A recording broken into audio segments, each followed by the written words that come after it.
Ready to supercharge your profits and revolutionize your business in just 2 days? Then you need to be at the Power Profit Workshop. If you're struggling with profit margins, KPIs, or pricing strategies, then this workshop is designed just for you. And leading the charge is none other than the virtual CFO herself, Justin Deese. She brings the strategies, tools, and hands-on guidance to help you master KPI tracking, benchmark setting, and team accountability.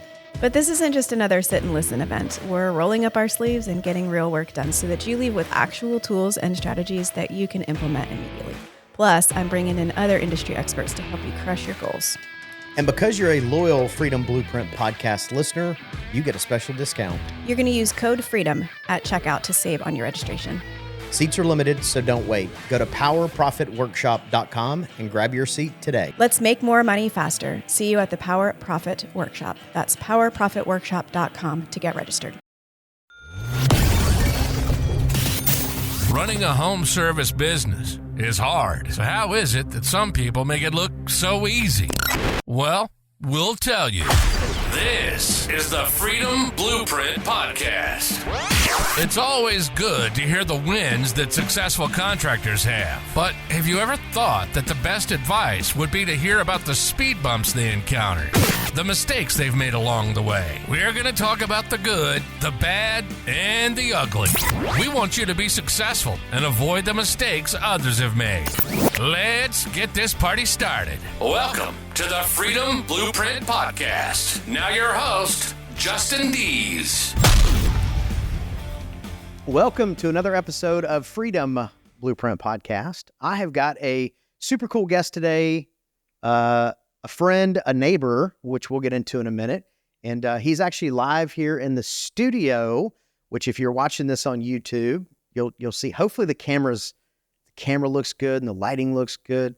Jered's had to help me a little bit with that because that's not my expertise. I'm sure it's going to be fine. It'll be fine. It'll be fine. It's more, but anyways, it's great to have you. And I wanted to kind of get the audience to know a little bit more about you and your journey right now. For anybody who's like, that name sounds familiar. My guess is if they pull up their phone, they're probably seeing a video of you in the Wealthy Plumber group and the school group that you're currently running, which we will definitely get into that. But before we do, man, appreciate you coming and hanging out, man. Thanks for having me here. I appreciate it. What are you, 2 miles, if that? I think it's actually like 8 miles, believe it or not. Is it that? Because I got to drive. It's like a big U. Your house, if we were to fly, would be like maybe a quarter mile. I was going to say, I don't think we'd have enough time. I could probably throw a rock from my house to your house. Next time you bring your plane over here. There you go. I'll have to get a plane first, but... So a little bit, we'll get into this story. So a little bit funny story. We have a ton of mutual friends, and they were like, hey, you guys need to connect. And I don't know that they even knew this, but in communicating back and forth, we realized that we live right down, like really off the same road, basically in the same neighborhood. Yeah. I think you got in my Facebook group. And maybe.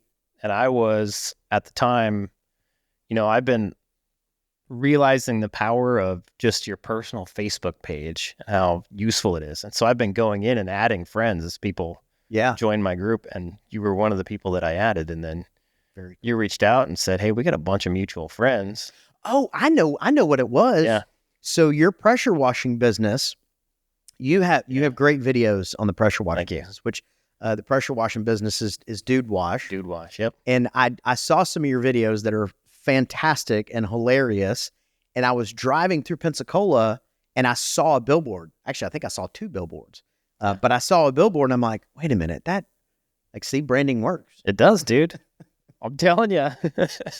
Branding works. So tell us a little bit about your journey. So you were from the plumbing trade. Yep. How did that even get started? The plumbing trade got started because when I was in high school, well, it's kind of a longer story, but I went to 9th grade at a Catholic high school, and that was not my forte. And they ended up kicking me out and said, "You can't." The high school or the Catholic part? Both, both the Catholic and the high school part. And they were like, "Look," they told my parents, my best friend went to the Catholic high school," and they were like, "He can't come back."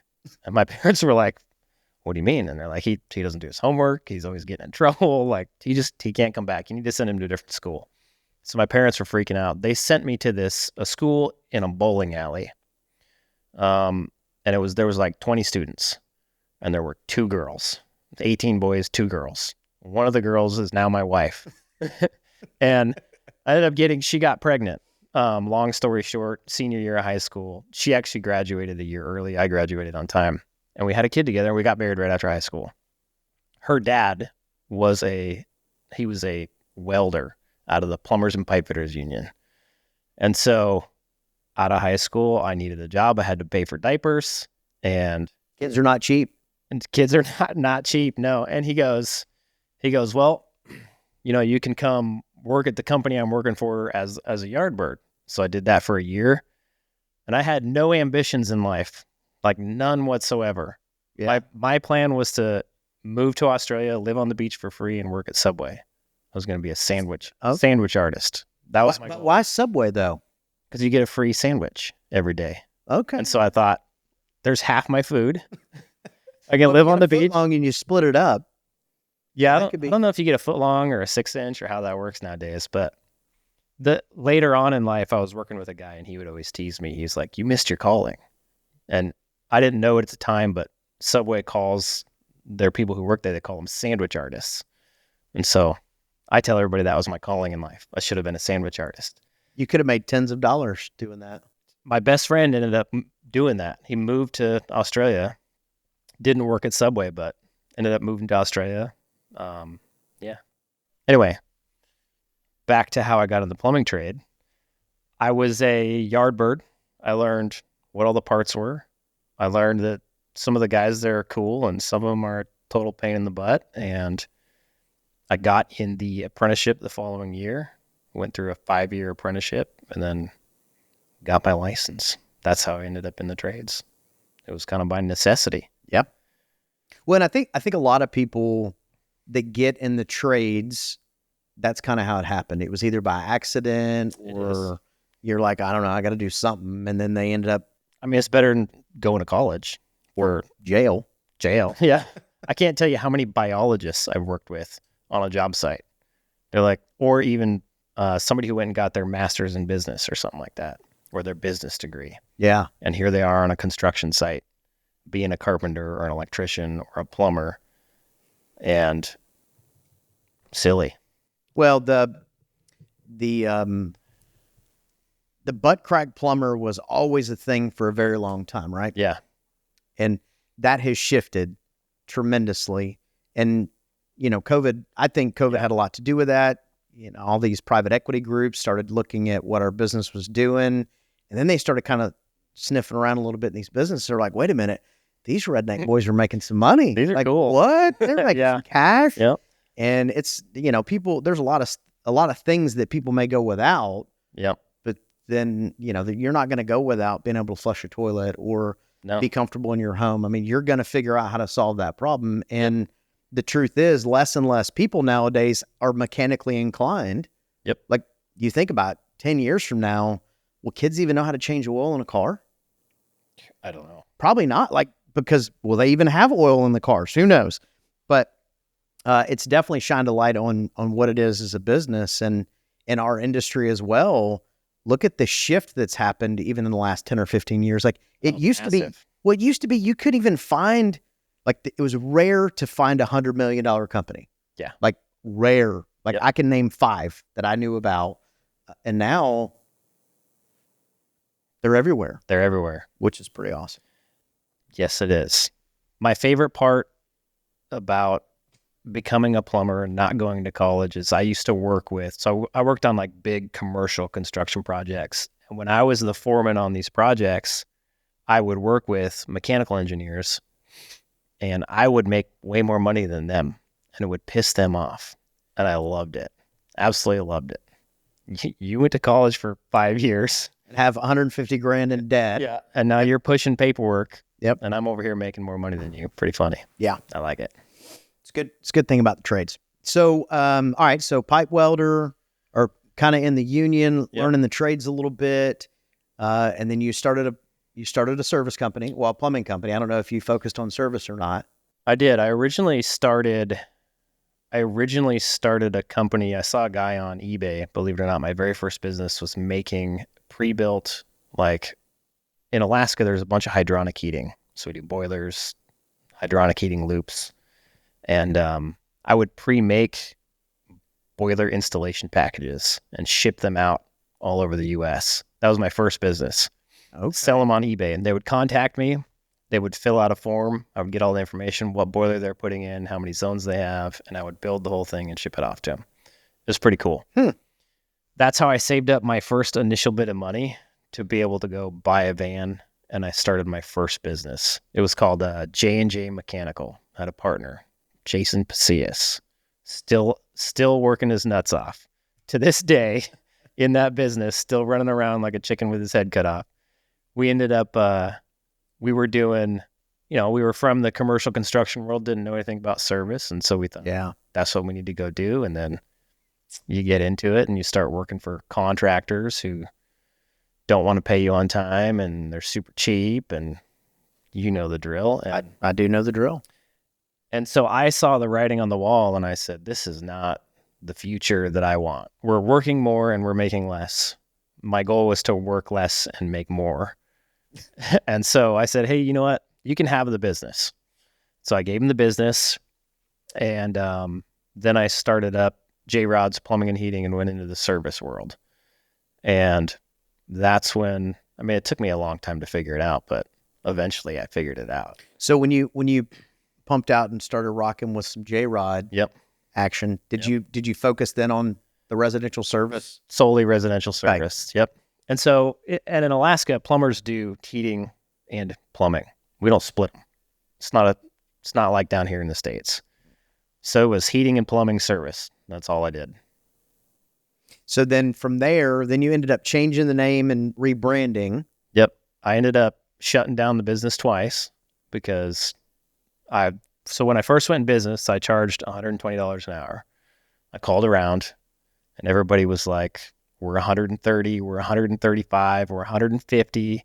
So I thought, cool, I'm going to charge 120. I'll take over the market. I'll get all the work. I'll make all the money. And then at the end of the year, I made 60 grand. And I was like, man, I make more working for another contractor. So I did that twice. The third time I went into business, which sounds silly, right? Why did I go in business a third time?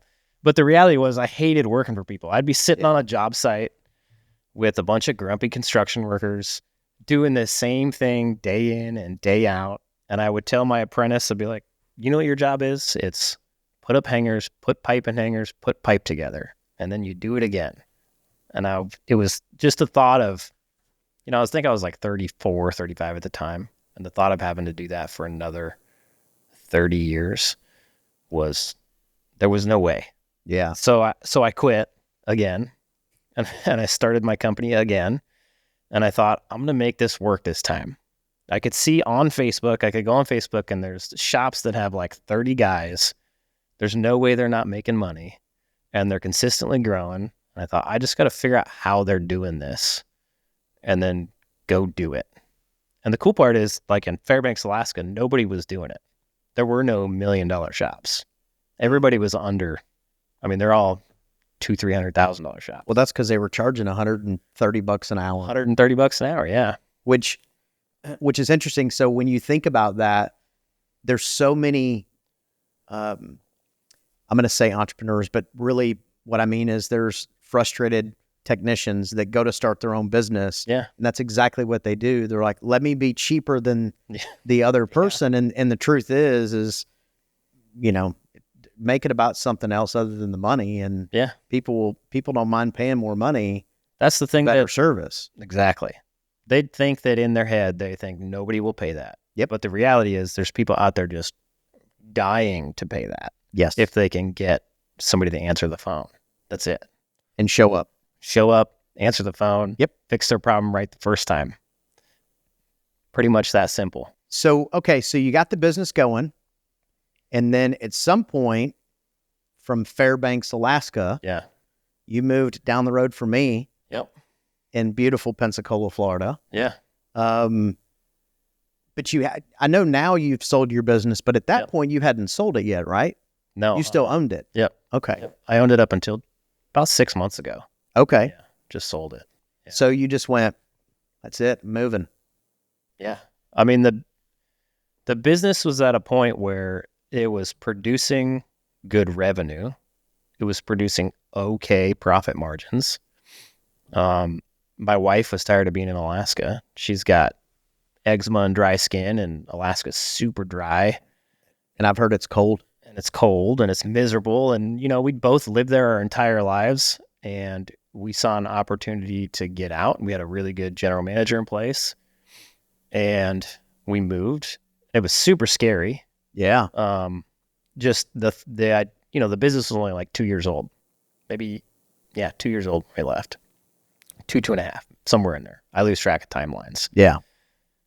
But we left, and it was probably one of the best things we ever did in hindsight, because it forced me to get out of the business, get my hands off of stuff. I can't interrupt anymore. I can't see something and jump in. And I was going to say, you can't jump in a truck and go fix it. And I think that's a biggie. It forces you to create systems and accountability. And it really, forced me to understand, really get a deep understanding of the numbers. And then probably the biggest thing was just understanding efficiency and how to drive efficiency in your business. When we figured that out, it was like, holy moly, we went from like 18% profits up to like 30% net profits. And we were doing this same amount of people like last year before I sold, just focusing on efficiency. We added $1 million in revenue, same people, nothing changed, just efficiency. That's it. Mm-hmm. And all that went to the bottom line. It was wild. Efficiency, I feel like, is one of those things that most business owners, I don't want to say don't look at, but I think it's it's kind of like you look at revenue and then you look at profitability. And the truth is all that information in between those two numbers is what is your calculation to get to the bottom number. And efficiency is typically one of the biggies. I feel like efficiency is a big one, but it seems like they go about it in the wrong ways. They want to cut things like service tighten or marketing spend, or they try to get at it by cutting expenses out of their overhead. Or cut marketing spend. Yeah. I can't tell you how many plumbers I've talked to who are like, I got to cut my marketing spend. I'm like, don't do that. Yeah. Like, how about you spend it more wisely, but don't cut it. Don't get rid of it altogether. That's not going to help you out. Right. Yeah. Yeah.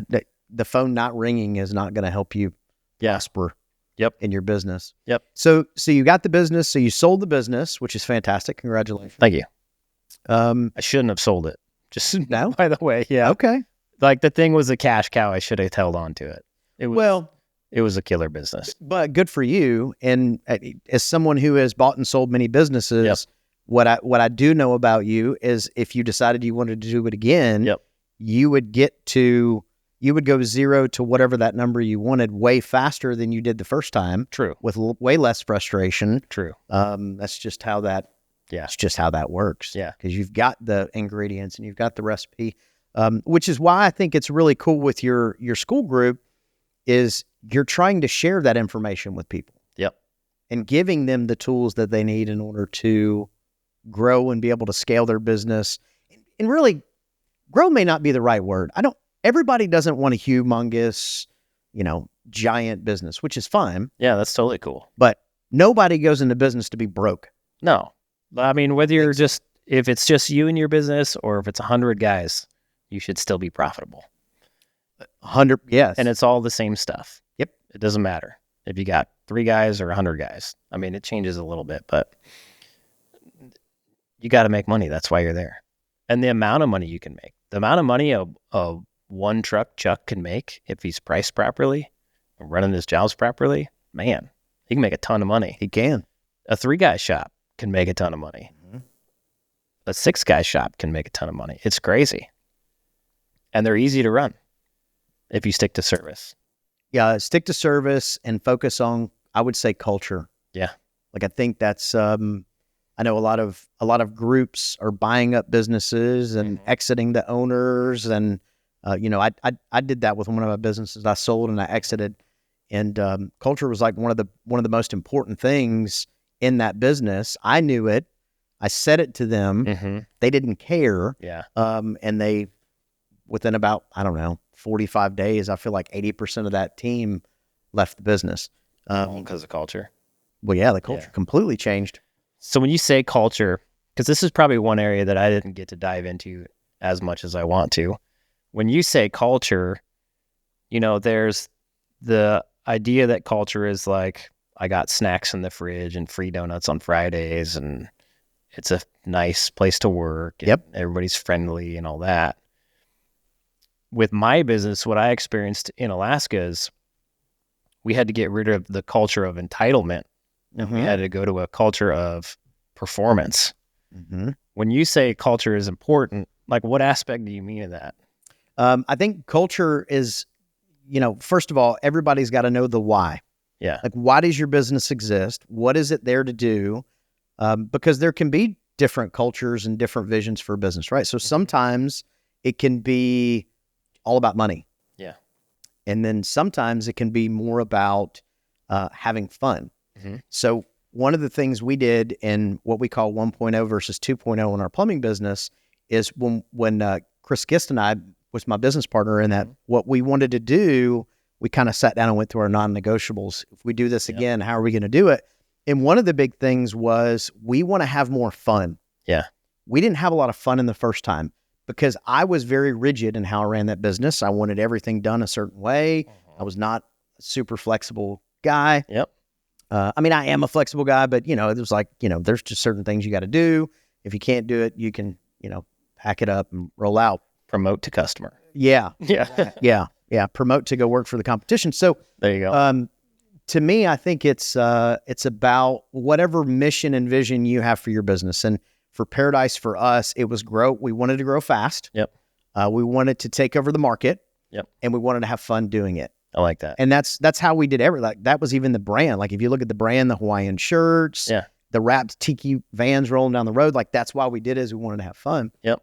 And it's interesting because as you say that, as you ask that question, when we first started, every monthly meeting, it was me talking about how we grew beyond what we did the month before, like every month. And I was super excited about it and super pumped about it. And finally, my partner's like, they don't care.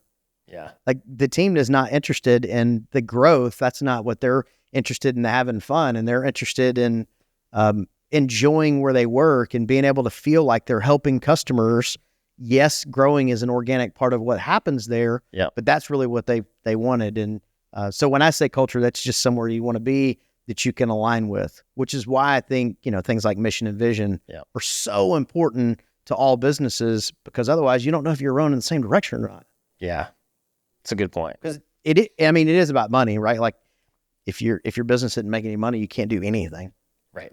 So you got to make money, but then that can't be the only driving factor. If it is, then you end up with a culture, like you said, of entitlement, or doing customers wrong, or selling customers things that they don't need. Like, that's kind of the byproduct of what I feel like is not a good culture. Other people might think that's a good culture if money and profitability and driving is the most important thing. Yeah. PE firms probably like that culture, huh?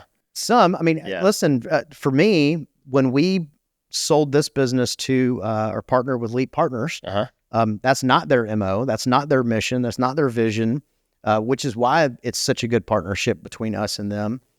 Is because people are the most important factor. Like, I actually have the mission statement. I mean, the core values hanging on my wall back here in the studio. But, you know, that was a big part of it, is that even for us, we still have to row in the same direction with them. So we have to make sure we're all aligned. Right.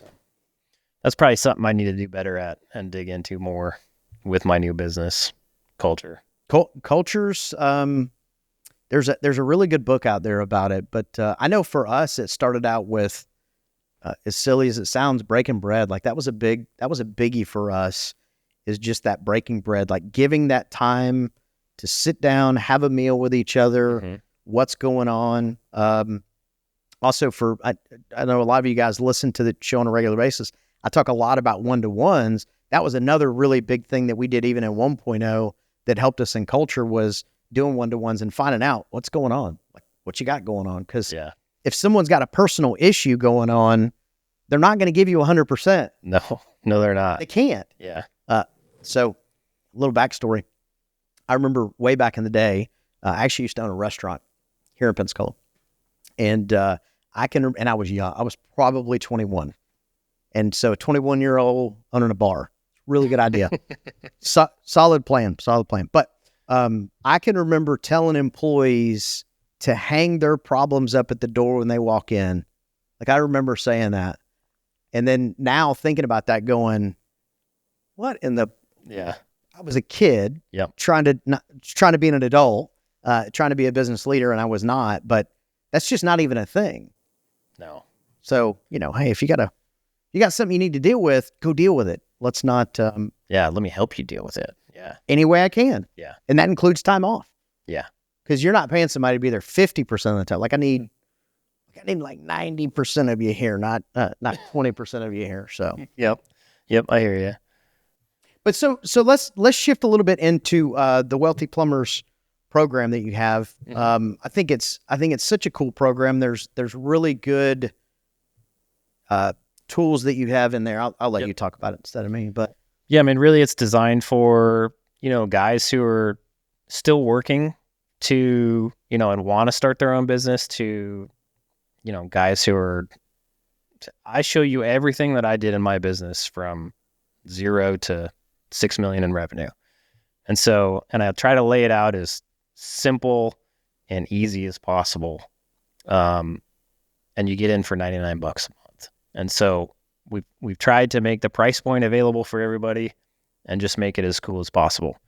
The coolest part about it is, like, you can get in, you can learn all the information, you get all my spreadsheets, everything that I think you would need to be as successful as I've been. The coolest part has been, as we grow it, because we're at 600 and some members, hopefully we'll be at 2,000 before the end of the year. It's really caught the attention of a bunch of people. And so we have a super cool community in there of 600 and some plumbing business owners. yeah, All trying to be successful, all helping each other out, which is super rad. And people at, all sorts of various levels that can give you all sorts of perspective, and people are connecting in different areas, finding like-minded people, in their city, which is cool.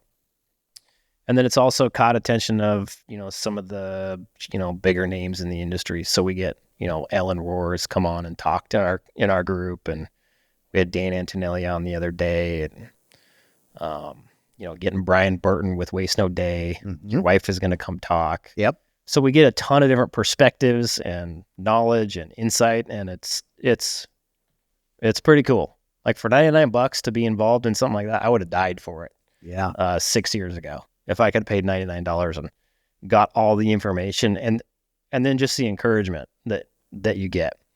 Because what I tell, like, when Ellen Rohr comes on, or when people come on, my favorite thing is when they come on and they just tell their story. Mm-hmm. Because most of these guys, they're starting out, and we kind of talked about this before the show, but they lack the mindset of knowing, they don't even know it's possible. Right. And when they hear somebody else's story, it's typically always the same. I was broke. I was a plumber, and something happened. Yep. Right? And I took a little bit of risk, and it changed my life forever. And to hear that from person after person after person, it's the same story every single time. It's inspiring, and it just keeps you going. I mean, mindset is, in my opinion, one of the most incredible tools. Yeah. Because we do all go through that journey, and I think a lot of times what happens is people see people either on the internet or at conferences or speaking, and for some reason they just assume they never struggled. Yeah. Like, oh, they never had that. They never had the problem. 100%. They all did. They just assume that person's lives in a different world. Right. Yeah. I used to think that too, but after growing my social media and being able to connect with people who are on a whole different level than me, they're doing way more revenue than me. They're way farther ahead. They're just people. Mm-hmm. They're just like me. They're the same kind of people. They had the same struggles. They've just learned more and done more than me. Well, and I think that that what the community does, is it allows people almost to fast forward.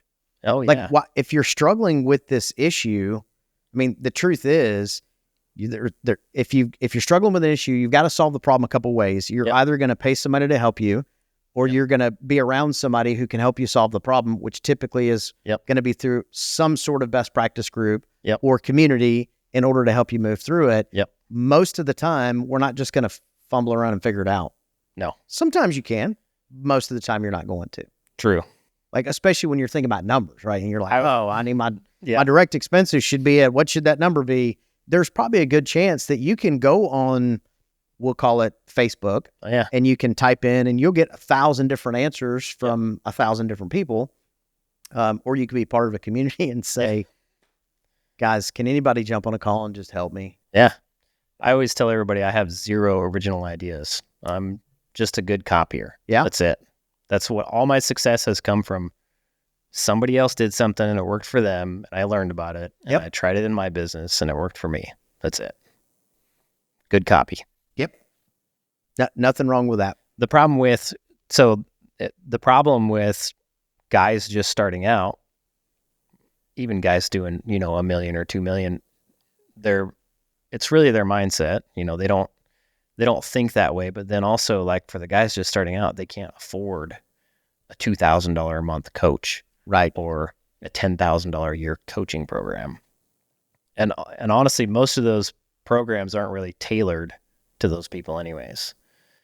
Right. You got to be at a certain level. Yeah. Everybody's going after the $3, $4, $5, $6 million guy who wants to get to a $10, $15, $20 million guy. Right. And so nothing's really tailored to these people. And there's a whole, there's a massive underserved market there. And that's kind of the spot we've tried to put ourselves in is, hey, let's help these guys out that don't have a place to go at a price point that they can afford it. And we've been able to do that just because we've been halfway decent at social media. And it's a cool thing to do. I would say that's an understatement. I think you guys have done a fantastic job. Thank you. I think the video and the audio and the ads, I think they're great. I do think it's interesting. You and I were talking offline before this, but I think it's interesting some of the, I'm going to call it hate mail. Oh, yeah. That people put up there. And it's funny because, obviously, personally, I know you. So there's a lot of times I'm looking at it, I'm like, I want to respond. And my wife's like, put that down. Stop doing that. But it's interesting because anytime that comes up when they're like, you can't do this and you can't do that. Yeah. To me, I go back and I think about how many times people let themselves get jammed up over, you can't charge that. Yeah. You can charge anything you want. Yeah. Anything. It's your business. You can run it any way you want. Yeah. Hey, if you don't want to charge the correct amount to be profitable and you want to be the kind of business that charges I've seen them at 80. Yeah. An hour, 80, 100, 130. If you want to be that kind of company, it's your business. You can do it. Yep. But don't bitch about the results you're getting.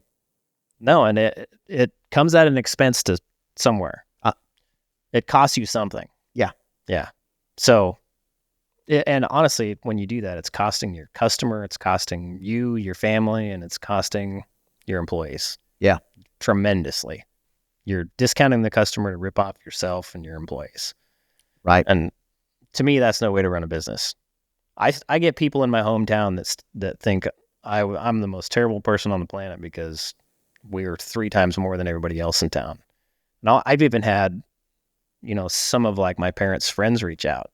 And when I explain to them like what happens to these other businesses and how they treat their employees, and I couldn't ethically do that in my company. Right. And so in order to not do that, we have to charge you more. They're like, oh, I get it. People are like, how do you sleep at night? You're like, I sleep great because I know my employees are taken care of. Their families have benefits. They have PTO. They have 401k. Like they have things that they should have. Yeah.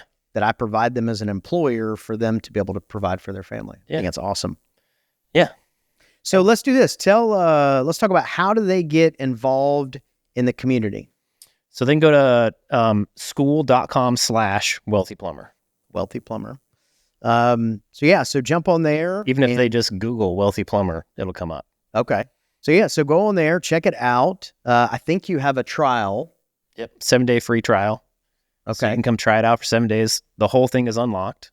nothing's off limits. So you could go in there for 7 days and get free calculators and marketing checklists and watch all the old Zoom calls. You'll never get through it in a week, but you can try, and then you can cancel. I don't care.